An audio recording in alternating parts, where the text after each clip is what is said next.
থাকবে না, আমাদের এই যুব সমাজ থাকবে না।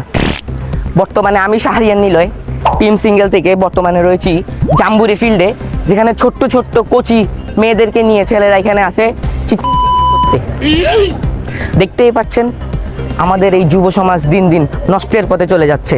এখন সার্বিক পরিস্থিতি, এখন আমরা চলে যাচ্ছি রিপোর্টার নাফিস ফুয়াদের কাছে। হ্যালো রিপোর্টার নাফিস ফুয়াদ, শুনতে পাচ্ছেন?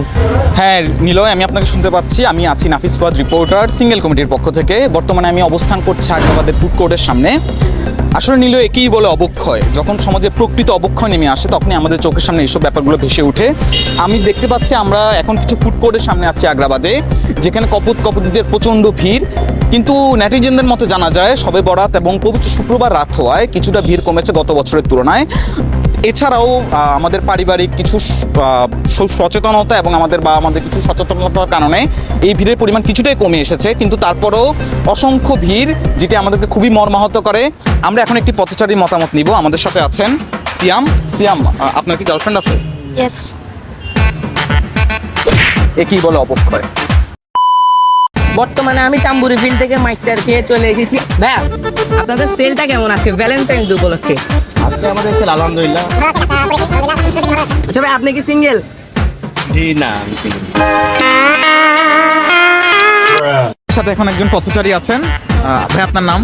আমার নাম আরিয়ান আলভি। আচ্ছা, আপনি কি সিঙ্গেল? হ্যাঁ ভাই, আমি তো জন্ম থেকে সিঙ্গেল, মৃত্যুর আগ পর্যন্ত আমি সিঙ্গেল। কিন্তু আমি যে আপনাকে গত পরশুদিন সিআরবিতে দেখলাম একজনের সাথে।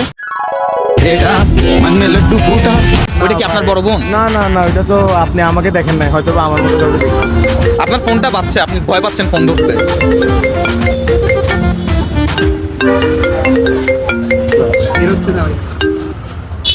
হ্যালো, হ্যাঁ বেবি, কোথায় তুমি? আসতেছি আমি। আচ্ছা আমি অবক্ষয়, অবক্ষয়, সমাজের অবক্ষয়। দেখতে পাচ্ছেন এখানে কিভাবে 50-60 টাকার ফুল 500 টাকা বেচা হচ্ছে ভ্যালেন্টাইন্স ডে উপলক্ষে। মানুষকে লুটে ফেলা হচ্ছে 50। এ ভাই, এখন আমরা এখানে পেয়ে গেছি একটা ভাইকে। ভাইয়ের নাম? আফসান বিন আলম ভাইয়া। ভাই, আপনার কি কখনো আসল ভালোবাসা হয়েছে ভাইয়া? ভাই আসল কি হবে ভাইয়া, নকলও তো হয়নি ভাইয়া।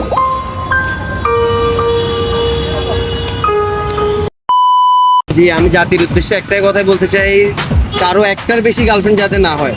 দেখা যাচ্ছে যে এক একজনের 3-4টা গার্লফ্রেন্ড, এখানে দেখা যাচ্ছে আমরা হচ্ছে যে নোটের একটাও পাচ্ছি না। এই বিষয়টা আমরা সরকারকে আবেদন জানাচ্ছি, এই বিষয়টা যাতে চোখে দৃষ্টি আকর্ষণ করা হয়। তাদেরকে আপনি কি বলতে যাচ্ছেন?